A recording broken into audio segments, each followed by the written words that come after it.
Ruth wakes up the next day as usual, and Manus is preparing breakfast to be helpful. Although her expression has changed a bit after the nightmare she had the night before. Another person who wakes up in the same way is Luna. She is not sad, but she apologizes for not getting up on time to prepare breakfast. She wants to show gratitude to those who took her into their home, regardless of what Ruth says that everything is fine. She doesn't want to be a burden and do nothing in the house. Part of what she wants to thank them for is the knowledge they have given her. At that moment, she wonders where they learned so many things. Ruth tells her that in her town, there was a group of nobles who didn't want any good-for-nothing vagabonds on the streets. Instead of kicking them out of the city, they funded their education at a cavalry school. This brings back bad memories for Manus because everyone there felt sorry for her brother, as she was considered a burden to him in the eyes of others, no matter where they were. This is because Ruth was one of the top students at the academy. And with his great potential, everyone believed he could even become a captain in the cavalry. But he had already told everyone that he would be an adventurer to cure his sister's illness. It's not that they directly attacked Manus, but just hearing others talk about the opportunities that the protagonist would miss was enough to hurt her.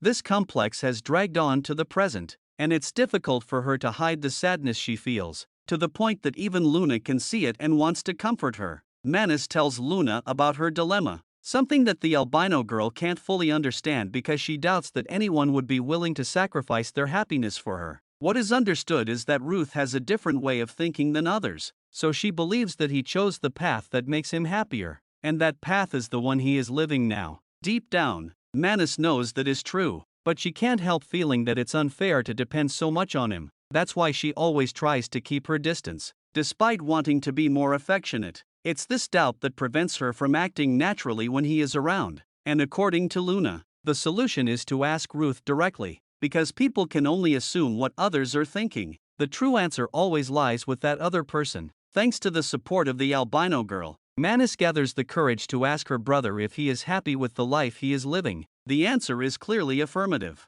But what we are really interested in is why. Why did Ruth save his sister when they abandoned her?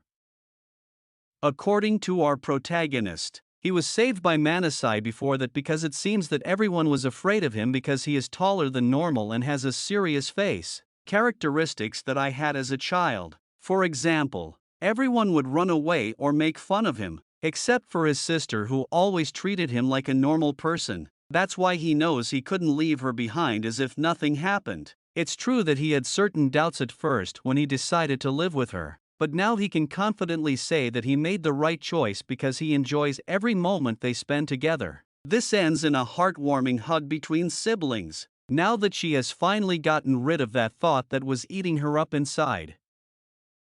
Of course, she thanks Luna for making all this possible, but Luna pretends she didn't do anything because she feels embarrassed at that moment. Someone knocks on the door, and the visitor is Neen, who has finally been able to have a few days off from the church, but not from Kailas, as the heroes group disbanded. Apparently, they couldn't complete any dungeons since Rut left, and each one decided to go their own way. This was because the team's attacks weakened considerably after his departure. They didn't understand the reason, but we already know that it was due to one of the protagonist's abilities, which constantly increased the strength of his companions at the cost of losing his own shield. Klaus was too obsessed with proving that he didn't need the protagonist, which led him to continue fighting even when the monsters were about to surround them and they couldn't even defeat one. As a result, he ended up with a broken arm and an emergency retreat of the whole team, along with a decline in his reputation. So he ends up blaming the rest of his teammates. Neen is aware of all this and tells him that the blame is entirely his own, as he doesn't train and only relies on his main ability to attack without thinking about the consequences. Now that he doesn't have Rot, he can understand how that unknown ability worked,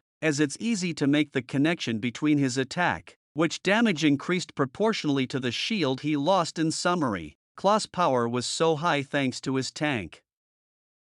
So now he's just an average guy who was abandoned by everyone, something that the protagonist feels the need to apologize for because if he had known this before, things would have been completely different. However, Ning doesn't tell him this to make him feel sorry, but quite the opposite, to leave that chapter of his life behind for now. She will also stay in the city taking care of the plantations. Manasai offers her to stay in his room so she can sleep, but Rut reminds her that it wouldn't be appropriate for Ning because she is a saint of the church and a noble's daughter. In the end, the protagonist gives her his room. She drops the idea of sharing it but thanks Phil for appearing out of nowhere to prevent her from being demonetized by the monster attacking the orchard. This animal is covered by a dark essence. Ning manages to purify part of that power to see its true appearance, which is a gigantic demonic wolf. The father appears to confront the monster recklessly, so it's up to Rut to use his provocation ability to tank as many attacks as possible while his teammates use healing magic on him. The strategy is quite simple.